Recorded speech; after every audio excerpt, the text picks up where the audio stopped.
Veiled racism. Thank you so much for taking the time out to listen. Today, that is the subject that I want to get into, veiled racism. It comes without notice. You think that someone is a friend, when in all actuality, he or she turns out to be a foe. You hear some words that are disturbing. You find out that someone doesn't like a certain group. You may be that one. For years, you may have dealt with some feelings concerning a particular ethnicity, and you tried to hide those feelings, and then one day, lo and behold, someone being very discerning picks up on the fact that you really don't like my type. And then what do some people do, right? When they are discovered, when they are found out? No, you just misunderstood. No, I'm not racist. Come on, really? You really think I'm that kind of person? Veiled racism. It's not in your face. It's not like Jim Crow South. It's not like the Ku Klux Klan wearing hoods. But racism, veiled racism, it is covert. It is hidden. It is the hidden opposition. Those who are children of light recognize children of darkness. Sure, we don't call them who don't like our particular ethnicity Satanists or devil worshippers or children of darkness even, because the image doesn't quite fit what's taking place. But I want to tell you that Satan shows up in all sorts of ways, even through veiled racism. And a devil is a devil, and a child of darkness is a child of darkness, and dark energy and all things that are not of light systematically brainwashes, abuses, and then eventually destroys. Some of you all know what I'm talking about. It's not a racist thing to look at someone and see that they got something dark about them. It's just a fact. But what is racist is when people who are in powerful positions, or people who are of influence, or people who could help you, and they choose not to. And then they come up with reasons that have little to do with why they're doing what they're doing. The reality is that deep within, I just don't like that group. I just don't want to help them. I ran into some issues with that group. My mom, my dad, my cousins, my brothers, whoever told me about that group. No, I'm not marrying that person. No, I'm not going to even entertain the thought of bearing children in the future with someone who is of that particular ethnicity. Even if that man or that woman was the last on this earth. I don't like that group. I despise that group. I hate the fact that that group even exists. They are so, and you fill in a blank. But all of that ranting and so forth, oh no, that's not going out into the public. No. All of that type of stuff is what goes on behind closed doors. And people hope and wish and pray that nobody's recording anything. They hope that their secret is safe with whomever they are venting to. But my God sees. He hears the conversation. And yet you call yourself a believer, because he's going to call you out on, your prejudices. I know for a fact. When you are that one that is sick, when you are that one that's going through much, lo and behold, if it isn't that particular ethnicity that you don't care much for showing up to help you. And I get into this in another audio. But this one is an intro on veiled racism. Some children are very mindful of this sort of thing. They will even say, that boy over there, he's a racist. How you figure he's a racist? He's just a little boy. Oh, He doesn't want to play with me, but he'll play with all the other ones. Well, maybe it's because, your personality, or because, no, he said what? He said he don't like, and then the ethnicity that he doesn't like is expressed. Now, with adults, they're not going to come out and say, I don't like this one or that one, especially at a workplace, because if that particular ethnicity that you don't like signs your paycheck, you don't want them knowing that you don't like their type. Now, if you're bold enough to express something, then they just might do some things to show you who's in power. And then would it really be racism if they are teaching you a lesson or two by laying you off or terminating you or sending you home on a suspension? No, I think that is just plain old disciplinary action, because one is being disrespectful, arrogant, what have you, talking crazy because they're upset over one thing or another. Did I just hear you call me a? You see. But veiled racism. I like you, but I don't like you. I like you because you work for me. I like you because you take care of my personal business, but I don't like you because I don't like what I'm looking at. I don't like your type. I can't push aside my differences concerning your particular ethnicity because they are well ingrained. And besides, I've had experience with your type before. So no, we will never go out anywhere together. No, I will never be supportive of your type showing up and wanting to marry my daughters or my sons. And no, I'm not going to sit down and break bread with you outside of work hours. And the only reason why I do the work part of it with you is because, well, I have no choice. But if I had a choice, no, I would have never hired you, or I would have never bothered to, go along with any birthday or any other holiday celebrations. But, it's all about teamwork, and we're all in this for a paycheck, aren't we? Okay? Just imagine someone sitting down saying that to you in such an eloquent voice. Wow. And I'm telling you, all you can do is respect them. And I've come across some folks who they didn't sit down and say all of that, but they did carry themselves in such a way where you knew where you stood with them. And you couldn't help but respect them. If the old grandmother who grew up during Jim Crow South was used to black folks going through the back door, and she gave you a look like, I don't like your type, and you may have given her a look, well, I don't like your type either. There was an understanding. And I got to experience this firsthand when I was younger visiting Georgia. There's just an understanding with some of those folks that's been there for a long time. You're not supposed to be over here in this neighborhood. And you're not supposed to be, talking to this one and that one. So what brings you here? And they don't mind boldly coming up to you and asking you a bunch of questions and not smiling.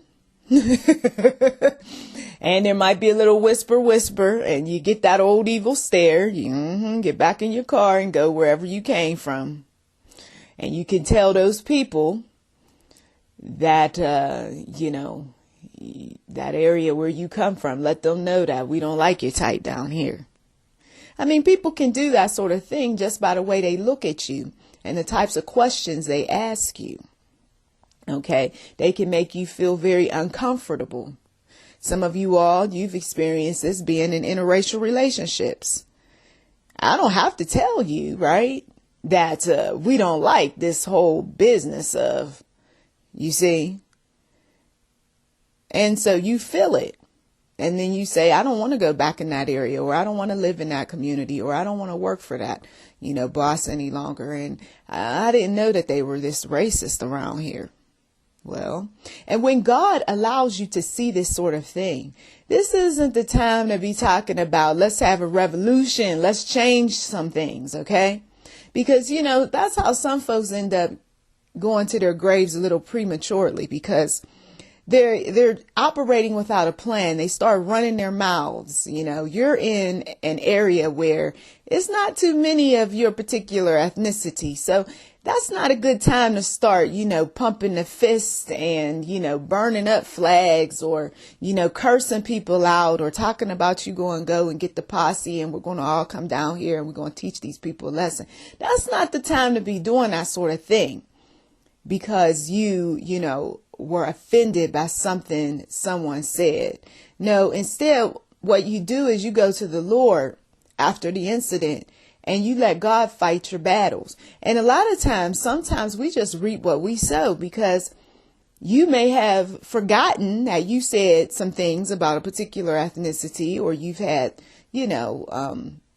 some ignorance about a group. And so sometimes it tends to show up. It's like a boomerang effect. You thought negative things, you put out negative things, and lo and behold, if you're not going to be tested by the ethnicity that you don't particularly care for. And sometimes that test may come in the form of love. It doesn't even have to be about confrontation and, checking people and telling people off or calling the police even. Sometimes it's in love. It's just a kind act that somebody will do. And before long, you look at yourself and you say, why am I like this? And then the Lord will show you why you're like that, if you give him the opportunity and allow him to change your mind and your spirit about, the ethnicity that you have in question. One of the eye-opening experiences that I received was when I got my DNA back and I saw all of those different ethnicities. I mean, you talk about, there's a whole lot of groups that run through my blood. So I am the last person that should even act like I want to be biased towards someone because of the color of their skin or their culture, because my roots go as far back as two little towns in Africa, Benin and Togo.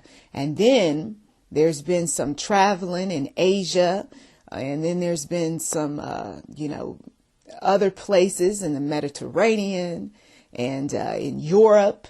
And of course, McGuire being an Irish last name, that already tells a tale, so there's a whole lot of stuff that's going on within my blood. So it was eye-opening for me. And then when I saw those commercials show up about ancestry and how some of those folks had their own, ignorance that was going on with them, and only to find out that they've got ancestors of the very ethnicity that they don't particularly care for, that was funny too. Okay. And God has an interesting way of shining the light on your covert prejudice or racist self. Okay. And then when that happens, you can't help but just say, you know what? I'm not going to keep on living a lie. I'm not going to keep on promoting whatever my family put upon me. I'm just going to treat people just as they are. You see, just because one may have been disrespectful or ignorant or what have you doesn't mean that the entire ethnicity is that way. You see. I've had my share of experiences where I was called out of my name, and there were folks who assumed certain things because, your people this and your people that, and asking me questions about why is it that black people do this, that, and the other, and I'm supposed to be the spokesperson for all things black. And at some point I said, I'm not going to be answering all these questions, and I'm not going to keep trying to explain to these people that what they're asking me does not reflect the entire group. I'm sorry you had the experiences that you went through and that you saw what you saw on television. But if you expect me to do all of what you assume,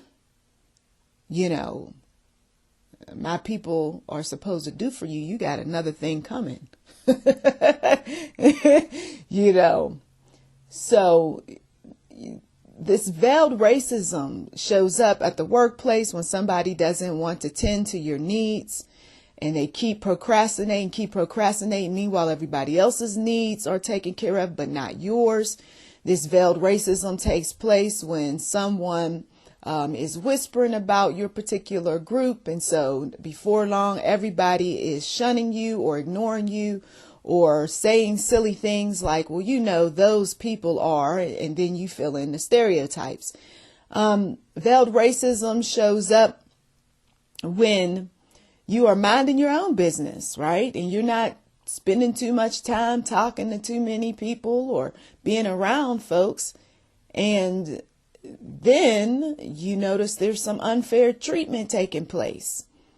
And you didn't even say anything or do anything for that attitude or negative reaction to come from someone. And then you notice that there's a pattern where they're treating other people the same way, and they just so happen to be the same ethnicity as you. And this happens with minorities treating the majority a certain way and the majorities treating the minorities a certain way. Okay. And then what they'll do is they'll cover it up once they're found out. Okay. The negative, wicked sort of individuals will say, no, that's not what I meant when I said, or no, you're mistaken. What I really meant to say was, okay, you're not stupid. You know that whatever this person's intentions were initially, it was to oppress. It was to emotionally or possibly physically bind you. It was to cause you to be so stressed out to the point where you don't perform as well. And you get some of these folks that'll pull out this biased attitude because they actually are jealous and they want to be in positions of power. And they figure that if they can break you down in some kind of way, that they're going to get the upper hand on you. That's why you can't allow these words, that have been spoken, these negative, racist, downright ugly words that have been spoken for many, many decades to get the best of you. Those words were thrown around maybe back when your grandparents or great-grandparents or great-great-grandparents were around. Okay. But you don't have to promote those words in terms of their power. They had a time where, yes, they did break some folks down and cause them to go out, into the streets and march and go into establishments to send a message that we will not be oppressed, that we will not continue to tolerate this foolishness, you see. But then over time, the words don't have to continue to sting like they did way back when. Now, some folks who want to keep some stuff going, of course, they're going to, try to make them be more important than, what they are. But I am not one for advocating fear and, giving place to the devil. I am not one for sitting up there saying, okay, you and all of these words, well, maybe we need to do this, that, and the other and orchestrate all sorts of plans and all. Please, because when you give attention to some ignorant, evil folks, all it does is it just fuels their fire, and it also gives them attention to cause more destruction with other people. Oh, well, I was able to get her to get all emotional and crazy. Let me see who else I can get. Okay. Yeah. See, now people want to pay attention to me because I'm calling them all sorts of names. And then sometimes people are just very immature and silly, and they just say the names because they just want to get a reaction, and that reaction just might be them laughing at what they just did. Because I remember when I was little, there were some names that I threw around. There was this old lady, and I knew did not particularly like children. And then on top of that, put some color to us. And I knew she didn't like us either. And so I decided, okay, well, you know what? Since she's got her little share of negative words she's throwing around, I'm going to throw around my negative words too that I know about her. Okay. And then we laughed, you know, and it didn't make it right, because two wrongs don't make it right. But it's interesting how there was a time where that sort of thing would have gotten your house burned down. That sort of thing would have gotten some folks put in jail. It doesn't matter if it was kids that were out there running their mouths and saying crazy stuff, you see. But over time, you see, when you start fighting up against things that people say and people do, and you got the right backing behind you, the right support system, all of that stuff that they're saying, it holds nothing to, your mindset. It doesn't affect you or your family or anyone else. But as long as we give power to people, as long as we give them attention, as long as we make them appear as if they are bigger than what they really are, then of course they're going to use that to try to get you to conform or to be at their feet. Last I checked, the only feet that I'm supposed to be bowing down to is the feet of Jesus. Okay? And since he hasn't returned yet, I don't think I'll be bowing down to anyone or anything, including a tree with some gifts under it. Come on now. Some of you all, I know that when you read the scriptures or when you hear Bible mentioned, it just, it just messes with you, because you know that there's a history with the Bible where people have used the scriptures to get racist agendas fulfilled. But I'm here to tell you that since I've been walking with the Lord since 1997, I have not experienced a racist God. I have not experienced a weak God. I haven't even experienced a God with any type of color to him. But what I have experienced is a God that is concerned about our soul, a God that tells us right from wrong, a God that protects us, and a God who is no respecter of titles, much less the color of your skin. All he wants from us is for us to take him at his word, that when you are chosen and called, or called and chosen rather, because you're called, and then of course God will choose you to do some things if you are willing, that's what you do. But this disobedience and this excuse making and rebellion and, well, let me tell you what happened and how they changed the scriptures and how they use all of this, to belittle us and suppress us. Well, if that's what you choose to do, is look at it from that perspective, and only that perspective. Well, I can't argue with history. It is what it is. Well, that's the history back then. I'm just saying, let's have a personal relationship with Christ for ourselves before we jump to conclusions, and give God a chance to work in your life. And you don't have to put no type of color to it whatsoever. Matter of fact, man is the one that come up with all these colors. And if you go to certain communities and you go internationally, or you do some research, you'll see that there's some Asian looking Jesuses and some Mexican looking Jesuses. It's not just a Caucasian Jesus that floats around. Then you see some very dark skinned looking Jesuses. We're not even supposed to be making really no image of anything dealing with God.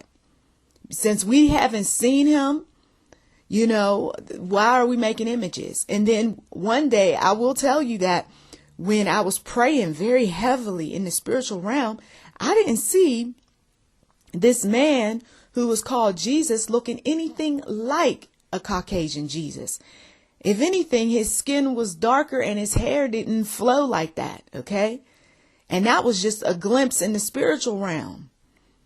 So, that's when and then when you do research on people that come from, Jerusalem and, Bethlehem and all that, those folks didn't look like what we see, in books and so forth, where it's a white looking Jesus. So, I don't fall for the foolishness, and that kind of stuff will distract you from what it is that God wants to do in your life. Of course, they were going to, over the course of our years, do all sorts of things. When I say they, I'm talking about anybody who is in a powerful position to systematically brainwash, mind control other ethnicities. Of course, they were going to come up with some things because they got to keep the people suppressed. They got to make the people feel like they're not empowered and that they cannot do things in the spiritual realm. But I know my God, and I also know that we can do all things through Christ who strengthens us. So just another one of those eye-opening types of messages. I hope that you will just stay positive, continue to walk with Christ, and don't allow racism, prejudices, and so forth to keep you away from that eternal place called heaven. Thank you as always for taking time out of your busy schedule to listen. To God be the glory. Please do check the description box for anything that might be of interest. You've been listening to YouTube NM Enterprise 7. If you haven't given, we do welcome donations. To God be the glory.